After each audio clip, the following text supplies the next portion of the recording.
When Power began its run on Starz in 2014, Curtis Jackson was better known in the entertainment industry as the pugnacious rapper 50 Cent. Few of those involved with the show expected him to emerge as a force behind the premium cable channel's most watched series.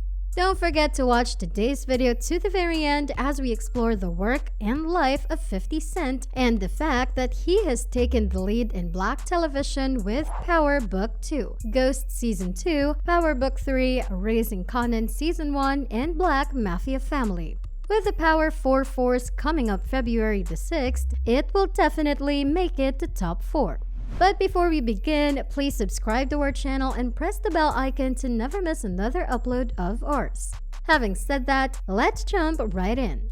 Curtis Jackson, 44, has never had a shortage of ambition. He used his rap star clout to help bring Power to fruition as a co-star and as executive producer alongside creator and showrunner Courtney Kemp. Now, as Power winds through its 6th and final season, which bowed August 25th, Jackson is busy expanding his horizons as a producer for Starz and other outlets, notably ABC, where he is behind the mid-season drama For Life. Curtis added directing to his resume after helming his first episode of Power, the pivotal 3rd installment called Forget About Dre of the 10-episode season. He also signed a mammoth multi-series production deal with Starz last year. The first of the resulting projects, Power Book 2 Ghost, is a spin-off of the Mothership series. The rapper-actor is not only a genius when it comes to making business deals, but he's also one of the biggest television producers, and now he has another notch to add to his belt. Carmi Zlotnick, Starz president of programming, considers Curtis a force. He's a person who is driven to success in whatever he does, he says. He doesn't let the small stuff get in his way. Curtis demonstrates trademark confidence in assessing the Power trajectory and his growth as an actor and a producer. He had nothing but faith in the show at the outset, so much so that he took a pretty big pay cut to commit to the program.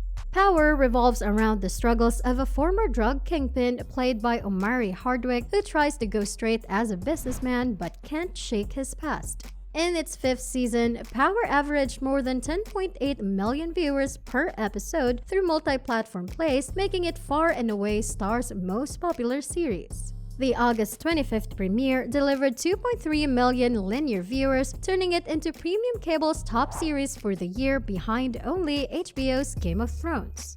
I absolutely viewed this show as getting to where we are now, Curtis says. I didn't realize how long it would take me to get there. When I started on the first season of Power, I was getting $17,000 an episode. I told them I could get paid more for being 50 Cent if I decided to go to a nightclub that night. Kemp considers Curtis to have been the MVP of Power from the beginning. There's no version of Power working without our partnership, she says. He has always been a great producer. Being a cast member, Curtis's character Kanan was killed off in Season 5, gave him great insight into the production process. When Curtis first expressed interest in directing an episode this season, Kemp was enthusiastic. He knows the show so well that they barely needed a tone meeting. Moreover, Forget About Dre was a complex hour complete with big gun battle and a steamy sex scene. I think he's going to get more directing gigs, she says. Curtis impressed Starz executives early on with his drive and dedication to making the show a hit. He expertly promoted the series among his more than 10 million social media followers. But there was a bit of a learning curve as the Starz team came to realize that 50 Cent was a persona distinct from Curtis Jackson. The two coexist for the benefit of all of Curtis's business ventures. We learned early on to let 50 be 50, says Zlotnick. He told me that the biggest job he has to do every day is to get up and be 50 Cent. That's the thing that drives everything forward. The modus operandi of 50 Cent includes engaging in long-running public feuds with fellow rap stars and other figures. People magazine's website last December even posted a primer of 50 Cent's biggest feuds, chronicling his years of hurling brickbats at Ja Rule, Kanye West, Sean Combs, Lil Wayne, and boxer Floyd Mayweather, among others. Curtis makes no apologies for 50 Cent's aggressive posture. It's clear that he sees it as a tool to keep followers engaged, which increases the value of his social platforms as a marketing machine. Bad news travels so much faster than good news, Curtis says. If you tell them 50 Cent F you, followers go, oh for real? And they'll be engaged and wanting to hear more. They identify with the imperfections that make you a success in hip-hop culture. Jeffrey Hirsch, Starz Chief Operating Officer, sees Curtis as a savvy operator. He has full understanding and control of his brand and harnesses that in service of his growing global reach and influence. In addition to Power Book 2, Curtis's G-Unit film and television banner is working on a project for Starz with a working title Black Mafia Family about a cocaine trafficking operation. He's eager to help bring that long-gestating project to the air. Zlotnick credits Curtis for having a clear and specific vision for his projects and for how he can best work with the network. He's very attentive to what is good for Starz, he says, to which Curtis replies, Carmi's drunk the 50 Cent juice. Curtis Jackson III wears a lot of hats. He's a musician, he's an actor, he's the owner of G-Unit Clothing, owner and CEO of SMS Audio, and founder of SK Energy. But ask him what he considers to be his job and he doesn't list any of these. Instead, the serial entrepreneur sees himself as the CEO of the 50 Cent brand. In that alternate universe, Curtis, better known as his music nom de plume, says he sees all of his ventures, both past and present, as revolving around his alter ego. It's one brand, he said in an interview with CNBC.com. When it's an artist, it's all connected to that person's lifestyle. 50 Cent has an impressive track record as a businessman. SMS audio headphones are among the most successful in the category, competing ironically against the Beats line founded by his friend Dr. Dre. In 2010, his film production company, Cheetah Vision, secured $200 million in funding. And his latest venture, a boxing promotion firm called SMS Promotions, has roped in Andre Durrell, who won the middleweight bronze medal at the 2004 Summer Olympics, and junior middleweight James Kirkland. In some ways, the 50 Cent brand is not unlike many of today's startups. While it's diversified, it all revolves around one central theme. The music tells the story and the businesses support that story.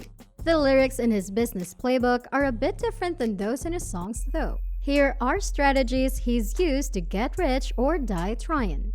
Lesson number 1, the power of partnerships.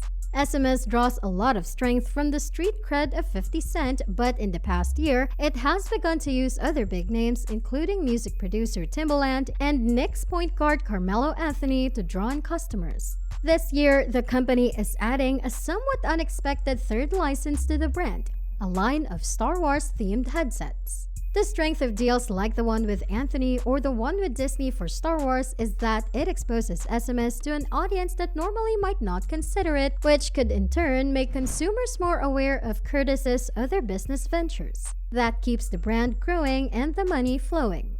Lesson number 2, defy brand expectations. When 50 Cent began working with corporations after hitting it big in the music industry, he said other rap artists were aghast. He confounded people from fans to his manager with his investment in the product known today as vitamin water. In 2007, though, that company was purchased by Coca-Cola for $4.1 billion. His share of the deal was estimated at $100 million. Lesson number 3, I'll cling to the entrepreneurial lifestyle. As businesses grow, the lean, hungry attitude that drives most entrepreneurs often begins to fade. Jackson, though, said it's important to resist those changes. One good way to do that is to always be on the lookout for new ways to learn. Selling cracks on the street of Queens, for example, may not seem a good foundation for a business leader, but Curtis says there were lessons he learned from the mistakes of his youth that are still helpful today. In the neighborhood, you have to troubleshoot, he said. If you see an issue developing, you have to resolve it. It's the same circumstances in business. If you see, say, something going on with your employees, you have to take care of it. While Curtis did not have a mentor in the traditional sense of the word, he said he did draw inspiration from Robert Greene's book, The 48 Laws of Power. The book, which is extremely popular with groups from hip-hop artists to criminals, discusses often ruthless business techniques for those who want power or who simply want to arm themselves against it. Tips include mastering the art of timing and keeping people in suspense. The book, in short, taught him to not be afraid. And Curtis made a point to seek out the author after reading it. "I had to meet him after I read the book," he said. "There were so many things that ran parallel to the environment, and a lot of people gravitated to it from the hip-hop culture. I wanted to see if he knew what he created. It turns out he's a real history buff. He had a passion for it, and I think that's what makes the difference. Passion." With that, we end today's video. If you enjoyed the video, don't forget to like, share, and subscribe to our channel. Lastly, join in next time for more of such interesting content.